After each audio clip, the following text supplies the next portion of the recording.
దర్శి పట్టణంలో నమ్మకముగా నాణ్యముగా అందమైన ఆభరణములను అందుబాటు ధరలతో సకాలంలో అందించి ఖాతాదారుల మన్ననలు పొందిన Amrutha Sai gold house and pawn broker. తాకట్టు వ్యాపారం, బంగారు ఆభరణములపై రుణ సౌకర్యం కలదు. ఇట్లు మీ దేవతి రామారావు, దేవతి ఈశ్వర్ సాయి.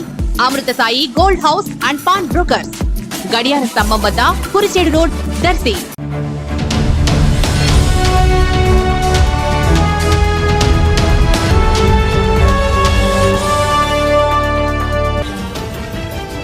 పుల్లల చెరువు మండలం ఎండ్రపల్లి దగ్గర కారు అదుపు తప్పి బోల్తా పడిన ఘటనలో ఎయిర్ బ్యాగులు ఓపెన్ అవడంతో ప్రాణాపాయం తప్పింది. ఈ ప్రమాదంలో ఖమ్మం మండలానికి చెందిన శ్రీ లక్ష్మీదేవి, ఆర్ లక్ష్మీదేవి డ్రైవర్ కు స్వల్ప గాయాలయ్యాయి. వారిని 108 వాహనంలో ఎర్రగొండపాలెంలోని ప్రభుత్వ వైద్యశాలకు తరలించి చికిత్స అందిస్తున్నారు. ఎయిర్ బ్యాగులు ఓపెన్ కావడంతో తామంతా క్షేమంగా బయటపడ్డామని వారు తెలిపారు.